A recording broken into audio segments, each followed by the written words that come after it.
Good afternoon. Thank you for coming here today. I'm Benton County Sheriff Troy Heck. First, I'd like to say that we're going to provide you with what information we can today. As was previously mentioned, this is still a very active investigation, and it's very early in this investigation, so the details we'll be able to provide are relatively few. Shortly after 7 a.m. this morning, members of my office and the Sherburne County Drug Task Force came under fire as they attempted to execute a search warrant at residents in Benton County. 5 members of the task force sustained non-life-threatening injuries and were transported by ambulance or air ambulance for medical treatment. Because all were working in an undercover capacity, I cannot provide their names. But I will tell you that the injured officers include 3 Sherburne County Sheriff deputies, 1 sustained a gunshot injury, and 2 were shot in their bullet-resistant vests. 1 Elk River Police Department investigator was shot, and 1 Princeton Police Department investigator was shot. As of right now, the 2 Sherburne County deputies who were shot in their vests were treated and released from the Central Care St. Cloud Hospital. The 3 other officers were taken to North Memorial Health Hospital in Robbinsdale, where they continue to be treated for gunshot injuries. All are expected to survive. The suspected shooter is Carl Thomas Holmberg, age 64, of Glendorado Township in rural Benton County. Mr. Holmberg was injured during the incident and is being treated at North Memorial Health Hospital. A woman who was home inside the residence during the exchange of gunfire was taken to M. Fairview Northland Medical Center in Princeton, where she was evaluated and released. Task force members arrived at Mr. Holmberg's residence on 190th Avenue Northeast shortly after 7 a.m. today. They announced their arrival multiple times before entering the home. At one point, the officers came under fire. Multiple officers returned fire, and officers retreated to outside of the residence. At 10:47 a.m., after several hours of negotiations, Mr. Holmberg was taken into custody without further incident. He was transported to North Memorial Health Hospital, where he continues to be treated. We don't know at this point the extent or cause of his injuries. This has been a difficult day for us in Benton County. We are grateful that the incident did not result in loss of life or further injury. We're also grateful for the bravery and professionalism of all those law enforcement professionals that were involved in this incident. We are very grateful for the assistance of all of our partners who came to our aid, and we are particularly grateful for the work of the negotiators who worked so hard to bring this incident to a peaceful end. At this point, I'm going to turn it over to Bureau of Criminal Apprehension Special Agent in Charge, Michelle Frasconi, and she can talk about the BCA's investigation. Thank you.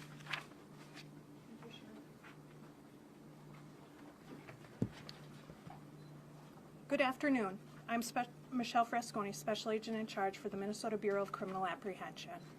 We are in the very early stages of investigating an incident that occurred in rural Benton County this morning. This is still a very active scene, and there is still a lot of information that we don't know. Our crime scene team is still working to process the scene.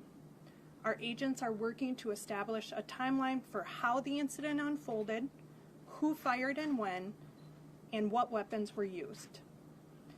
As part of our preliminary investigation, we are reviewing body-worn camera video of the incident, along with squad camera video and other video that's available to us at this time.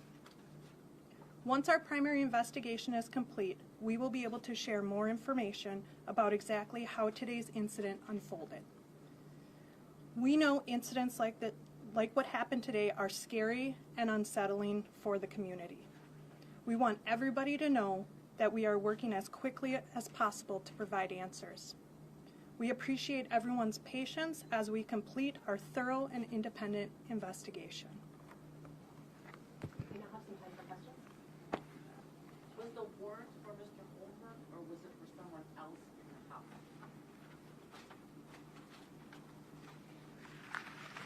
The details of the warrant aren't available to be discussed right now. The warrant will be filed according to proper procedure, and that those details can be obtained at that time once it's available from the court. Sheriff, could you just spell his name? Carl is spelled with a K. Thomas is common spelling. Holmberg is Holmberg. Did he have prior felonies on his record? Yes. Was he legally allowed to own a handgun or a gun? We're still determining that at this time. Sheriff, could you talk about the helicopter was about the time you're describing?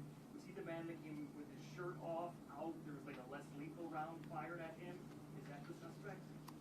So those are details that I'm not able to discuss at this time. Was there another man in the home, or was it just Mr. Holmberg and the woman? It was just two people in the home. Mr. Holmberg, the man, the woman. Do you know, is he the only one that fired at officers? We're still investigating that. And what type of gun was used? Was it a handgun, long gun? Again, those are details that we're still trying to determine. Have you talked with the officers or families? Can you give us an idea of how they're doing, what kind of spirits they're in, anything like that? This was a multi-jurisdictional effort.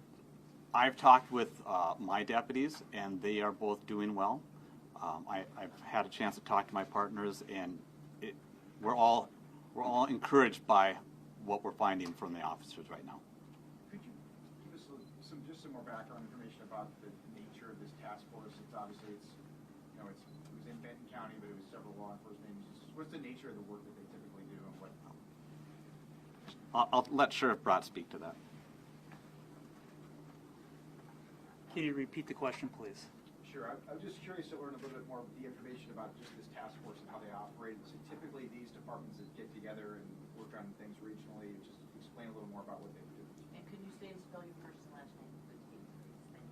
Say again. First name, first and last Yep. name. Joel Brott, Sherburne County Sheriff. And so we have a multi-jurisdictional drug task force. Sherburne County Sheriff's Office, Elk River Police Department, Princeton Police Department. So we coordinate efforts, multi-jurisdictional narcotic investigations. And had you been to that home before? Either Sheriff Peck or? Again, the Sherburne County Drug Task Force, my understanding is the first time that we've been to that home, but I would defer to the ongoing investigation as to other investigations that may or may not have been occurring. Sheriff, what brought the suspect out of the home to then sit outside where the negotiation continued? I will credit the work of the negotiators there. It is a very specialized and fantastic skill that they have, and I will attribute gaining his cooperation to their skill. But he had come out and then sat for a while outside the home. Well, again, those are things that we're still investigating, and those are details that will come out as we're finishing. Tear gas was used? That's a detail I can't discuss at this point. For folks who want to help support the officers, is there anything the public can do right now?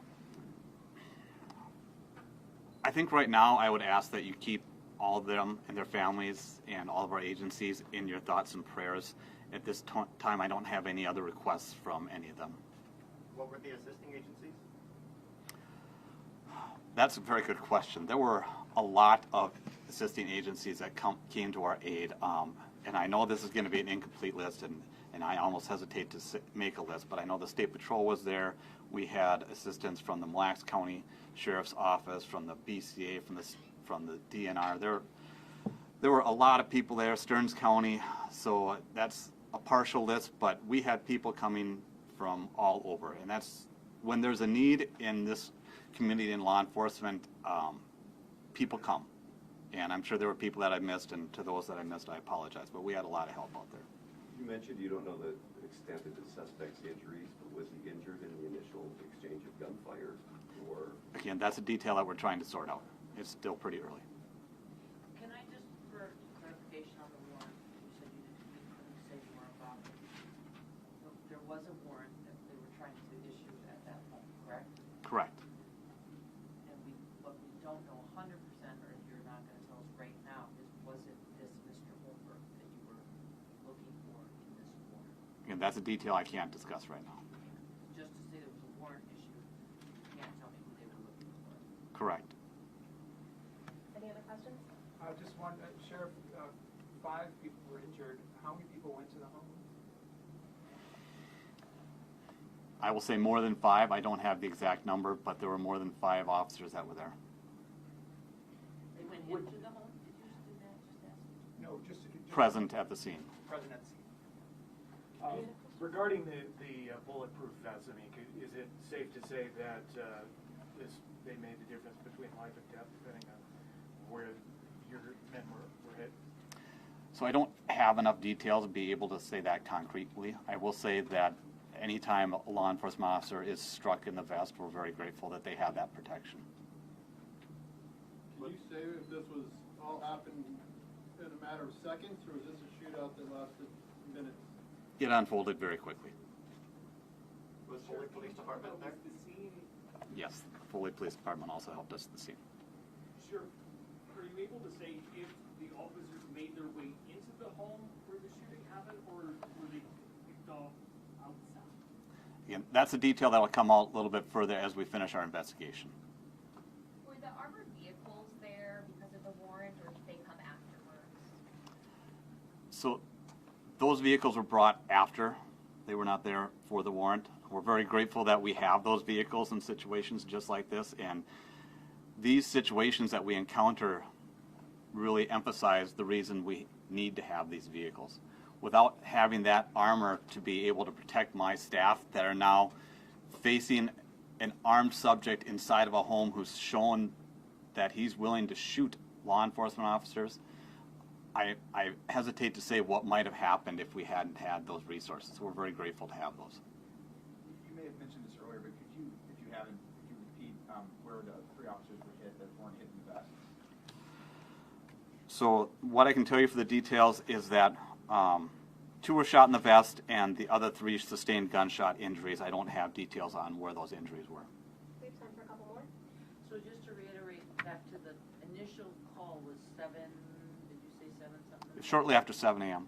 And the time of the shots fired was Again, it was very shortly after the after arrival. 7?